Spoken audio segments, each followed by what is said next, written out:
Bayana ukweli wa hoja hii kama ifuatavyo. Kuhusu ujenzi wa jengo la utawala wa jiji la Arusha, ambapo alitoa tuhuma nzito dhidi ya utekelezaji wa ujenzi wa jengo hilo, akidai kuwepo kwa ongezeko lisilo halali la takriban shilingi bilioni 8 pamoja na madai ya mchanganyiko wa vipimo vya BOQ uliosababisha malipo ya fedha isiyostahili.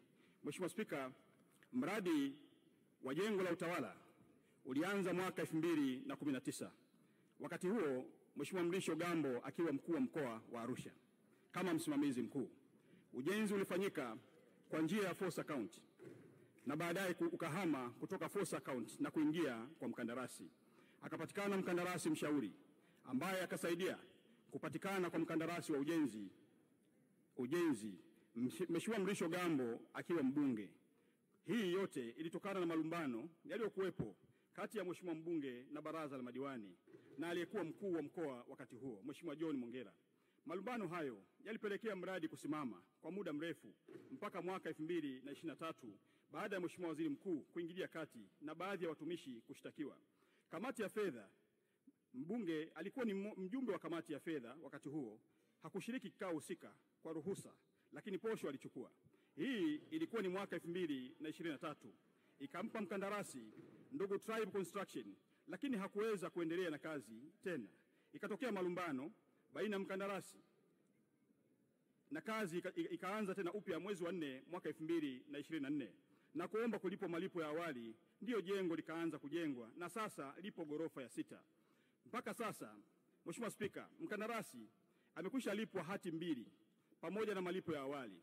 Jumla ya hati zote 2 ni shilingi bilioni 1 na milioni 200. Pamoja na malipo ya awali, jumla inakuwa ni shilingi bilioni 2 na milioni 200. Na jengo lipo ghorofa ya 6 na kilicholipwa mpaka sasa ni kidogo kulingana na uhalisia wa jengo mpaka hivi sasa. Hivyo, mkandarasi analipwa malipo yake kwa kazi alizofanya, zikihakikiwa pia na mhandisi wa jiji kwa kazi zilizofanyika tu.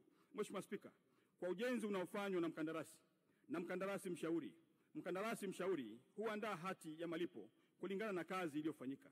Hivyo basi hakuna fedha ya serikali iliyoibiwa mpaka sasa.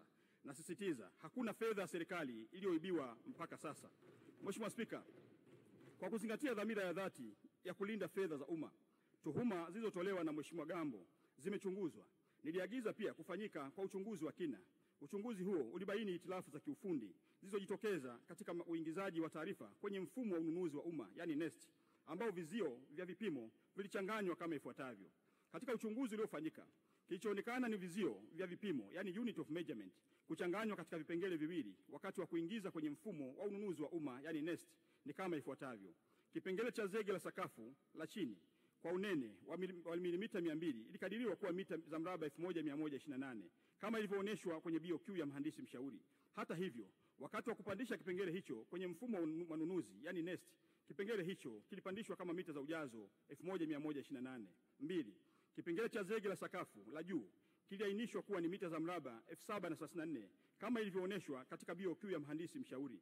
Lakini katika kupandisha kwenye mfumo ununuzi wa umma, kipengele hicho kiliingizwa kama mita za mraba 7034. Mheshimiwa Spika, management ya jiji la Arusha ilibaini kasoro hizo na kumjulisha mshauri mwelekezi kuhusu makosa katika vizio vya upimaji uliojitokeza katika barua yenye kumbu namba BC.3/253/0/IE/149 ya tarehe 10 mwezi Februari 2025 na barua kumbu namba BC.3/253/0/IE/150 ya tarehe 18 Februari ya mwaka 2025. Mtaalamu mshauri alijibu barua hizo kwa barua yenye kumbu namba KA/ACC/ADM/2024/20 ya tarehe 28 Februari 2025 kwa kukiri kupokea mapungufu hayo, na alichukua hatua za kumwandikia mkandarasi kumweleza mapungufu yaliyojitokeza kwa barua yenye kumbu namba KA/ACC/admin/2024/24 ya tarehe 7 Machi 2025. Mheshimiwa Spika, mkandarasi alimjibu mtaalamu mshauri kwa barua yenye kumbu namba TRB.JV.TBW/admin/ACC/HQ ya 2025 ya tarehe 8 Machi 2025, akikubali mabadiliko hayo ya vipimo tangu mwezi Machi kama yalivyoonekana katika mkataba. Taratibu za kuandaa mabadiliko addendum zinaendelea kwa mujibu wa sheria ya ununuzi wa umma sura namba 410. Hivyo gharama halisi za mkataba zitazingatia vipimo sahihi, ambapo mradi utatekelezwa kwa gharama ya shilingi bilioni 3,461,712,012. Aidha, fedha za ziada ambazo ni shilingi milioni 416 ikiwa ni 983 na senti 27 ikiwa ni sehemu ya malipo ya awali zitazingatia utekelezaji wa kazi na makubaliano ya mabadiliko ya mkataba. Kwa kuwa hoja hii iliibuliwa na halmashauri ya jiji kuhusu vipimo husika na kukubaliana na pande zote mbili tangu mwezi Machi, si hoja mpya, ilikwisha fanyiwa kazi na ndio desturi za mikataba.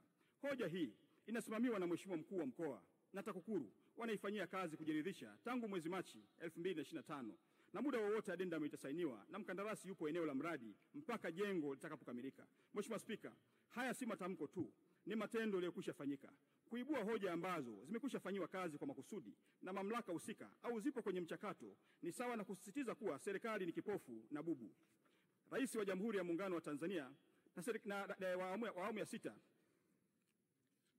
ya awamu ya sita inasimamia misingi ya uwajibikaji, misingi ya uadilifu na kujifunza kutokana na kila changamoto. Hatufichi makosa tunayakabili kwa ujasiri, kwa sababu kama alivyosema baba wa taifa Mwalimu Julius Kambarage Nyerere, hatupaswi kuwa na serikali ya kuogopwa, bali serikali ya kuheshimika kwa uadilifu wake. Kwa njia hii tunawaonesha Watanzania kuwa serikali yao ni ya watu, kwa watu na kwa ajili ya watu. Tunapambana na dosari kwa uwazi, tunalinda rasilimali kwa uaminifu na tunasimama na kusimamia kila senti kwa jicho la uzalendo. Mheshimiwa Spika, serikali hii imedhamiria kuwa sio tu msimamizi wa maendeleo, bali ni nguzo ya maadili ya taifa. Tunaamini kuwa kuaminiwa ni mtaji mkubwa kuliko hata fedha, na kwa kila hatua tunayochukua kurekebisha dosari, tunazidi kuijenga serikali ambayo Watanzania wanaweza kuiamini. Serikali inayosema kweli inachukua hatua, na hatua hizi zilizokwisha chukuliwa. Mheshimiwa Spika, niruhusu nisisitize tena, hakuna mahala popote katika taarifa niliyoletewa inayoonyesha kuwa shilingi bilioni 8 italiwa, na kwa kuwa mkataba ni mchakato, ni mwendelezo wa kazi, thamani halisi itaendelea kubaki kuwa kwa mujibu wa marekebisho ya mkataba, na hakuna senti ya Watanzania itakayoliwa baada ya kukamilika kwa mkataba. Mheshimiwa Spika, ningependa kukumbusha bunge lako tukufu kuwa masuala yote ya maendeleo huanzia kwenye kamati ya maendeleo ya kata, kamati za kisekta za halmashauri na mwisho baraza la madiwani, ambapo sisi wabunge ni wajumbe kote huko. Kama miongoni mwetu kuna kitu hujaridhika, turejee kwenye halmashauri zetu kwenye vikao vya kisheria kwenda kupata ufafanuzi zaidi wa jambo mahususi ambalo hatujalielewa sisi kama wabunge. Katika hoja hii pia Mheshimiwa mbunge alisisitiza kuwa kuna wafanyakazi hawakuchukuliwa hatua kabisa. Waziri Mkuu wa Jamhuri ya Muungano wa Tanzania na utekelezaji wake kufanywa na ofisi ya mdhibiti na mkaguzi mkuu wa hesabu ya serikali, yani CAG, aliyebaini mapungufu ya kiutaratibu. Na baada ya mapendekezo ya kisheria, watumishi 6 walishtakiwa, lakini zaidi kulikuwa pia na kesi 3 za jinai za uhujumu uchumi zilizosajiliwa na mahakama dhidi ya baadhi ya watumishi, na baadhi ya watumishi 3 kati yao waliwekwa rumande kwa takriban miaka 2 kabla ya kufutiwa kesi kwa maamuzi ya mahakama ya rufani kanda ya Arusha tarehe 16 Februari 2024 kupitia rufaa namba 116 ya mwaka 2023.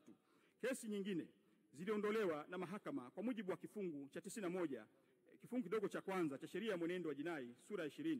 Hii inaonyesha kuwa serikali ilifuata hatua zote za kisheria na kiuadilifu katika kushughulikia tuhuma, ikiwa ni pamoja na kusimamia haki, uwajibikaji na misingi ya utawala bora, ambapo kamati ya uchunguzi iliundwa kushughulikia tuhuma hizo ilibainisha kuwa makosa walionayo ni ya kufukuzwa kazi. Mheshimiwa Spika, ni muhimu kusisitiza kwamba Mheshimiwa Gambo mwenyewe aliomba adhabu hiyo ya kufukuzwa kazi isichukuliwe na badala yake ipunguzwe. Mheshimiwa mbunge alikuwa ni sehemu ya mchakato huu, alishiriki kikamilifu katika kikao cha kamati ya fedha na cha baraza la madiwani kilichotoa adhabu kwa watumishi waliobainika na makosa ya kinidhamu. Mheshimiwa mbunge aliridhia na kushawishi kikao wapewe adhabu ya chini kabisa kwa watumishi wengine waliobaki, kukatwa mishahara yao kwa 15% kwa miaka 3 na bado wanakatwa mpaka sasa. Na adhabu hii Mheshimiwa Spika haijaisha. Kama njia ya kuhitimisha mjadala wa kinidhamu na hakuwasilisha pingamizi rasmi katika uamuzi huo. Kwa hivyo ni jambo la kushangaza kuona yeye sasa akiwasilisha hoja hiyo bungeni kana kwamba ni jambo jipya au lenye sura ya kifisadi linaloendelea.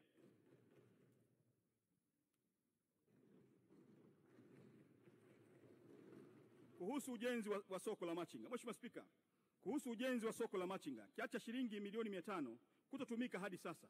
Katika mwaka wa fedha 2020-2021, Halmashauri ya Jiji la Arusha ilipokea kiasi cha shilingi milioni 500 kwa ajili ya ujenzi wa soko la wafanyabiashara ndogo ndogo, yani wamachinga, eneo la Engutoto. Baada ya mapokezi ya fedha, taratibu za utekelezaji wa miradi zilianza, ikiwa ni pamoja na kutaarifu vikao rasmi kuhusu mapokezi ya fedha hizo na madhumuni ya serikali ya kujenga soko hilo katika eneo la Engutoto. Mheshimiwa Spika, baada ya taarifa hiyo kuwasilishwa ofisi ya mkuu wa wilaya, Mheshimiwa mkuu wa wilaya mbunge Mrisho Gambo, meya wa jiji pamoja na mkurugenzi wa jiji walifanya ziara kutembelea eneo la Engutoto na kubaini kuwa eneo hilo sio eneo sahihi kwa ajili ya ujenzi wa soko tajwa. Viongozi hawa wa wilaya pamoja na mbunge walielekeza soko hilo lijengwe Semunge, maarufu kama eneo la kwa Mchina. Katika hali hiyo, ilibidi kiitishwe kikao cha dharura cha kamati ya fedha tarehe 11 mwezi wa 6 mwaka 2022 ambacho kiliridhia soko lijengwe eneo lililopendekezwa. Mheshimiwa Spika, baadaye ilibainika kuwa eneo lililopendekezwa ni eneo la viwanja vya watu binafsi ambavyo ni viwanja namba 16, 17, 19, 20, 21 na 22 block U, kata ya Kati.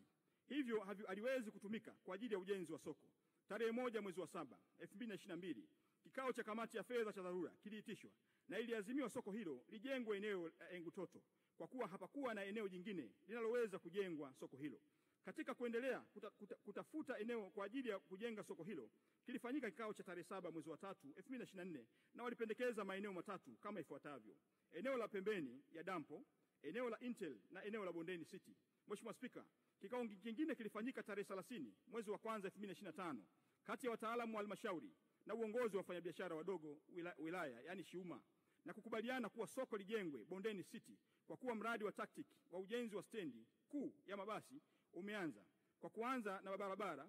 Baada ya makubaliano hayo, wataalamu wanaendelea na hatua ya kufanya marejeo ya michoro, makisio ya gharama kulingana na hali ya wakati huu, na tunatarajia zabuni ya ujenzi itatangazwa tarehe 28 mwezi wa 4 2025. Na soko litajengwa katika kiwanja namba 178 block B Lord Joro Bondeni City chenye hati namba 9127. Mheshimiwa Spika, kwa kumalizia, napenda kusisitiza kuwa ucheleweshaji wa mradi huu haukuwa matokeo ya uzembe bali wa busara katika kuhakikisha kuwa jambo sahihi linafanyika kwa njia sahihi. Hili ni somo la uongozi kwamba wakati mwingine kukubali kutafakari upya si dalili za udhaifu bali ni uthibitisho wa dhamira ya kweli ya kutoa suluhisho endelevu. Mheshimiwa Spika, kwa sasa tumefikia makubaliano ya kutumia kiwanja namba 178 block B katika eneo la Bondeni City, eneo lililo halali, wazi na linalokidhi matakwa ya kimazingira na kimkakati. Zabuni ya ujenzi inatarajiwa kutangazwa tarehe 28 mwezi wa 4 2025 na serikali itaendelea kusimamia kila hatua kwa weledi na kwa uwazi. Ni muhimu tukumbuke maneno ya mwanafalsafa John Stuart Mill aliyesema, maendeleo ya jamii yanapimwa kwa namna taasisi zake zinavyowajibika kwa waliodhulumiwa au kusahaulika. Kwa muktadha huu, ujenzi wa soko hili ni zaidi ya majengo, ni sehemu ya heshima kwa maisha na juhudi za wamachinga wetu. Mheshimiwa Spika, kwa niaba ya serikali naomba kuhakikishia Watanzania hasa wamachinga wa jiji la Arusha kuwa soko hili linakuja tena kwa heshima, kwa hadhi na kwa matarajio walionayo. Kama ambavyo wahenga walisema, penye nia pana njia, nasi tumejifunza kujirekebisha na sasa tunatekeleza. Utengaji wa bajeti ya shilingi bilioni 1.6 kwa ajili ya kubomoa maduka eneo la stendi ndogo kutokuwa na tija kwa halmashauri. Mheshimiwa Spika, katika mwaka wa fedha 2025-2026 halmashauri ya jiji la Arusha imetenga kiasi cha shilingi bilioni 1.6 kwa ajili ya ujenzi wa maduka ya kisasa katika eneo la stendi ndogo. Fedha hizi hazikulengwa kwa ajili ya ubomoaji pekee. Nasisitiza, fedha hizi hazikutengwa kwa ajili ya ubomoaji pekee kama ambavyo Mheshimiwa mbunge amesisitiza kwenye bunge lako hili, bali kwa utekelezaji wa mradi wa maendeleo unaolenga kubadilisha taswira ya eneo hilo kuwa eneo la kisasa kabisa la kibiashara na la kuvutia. Uamuzi huu umetokana na maazimio ya vikao halali vya baraza la madiwani vilivyofanyika kuanzia tarehe 24 hadi 25 Februari 2025, ambapo Mheshimiwa mbunge ndugu Mrisho Gambo alishiriki kikamilifu katika mjadala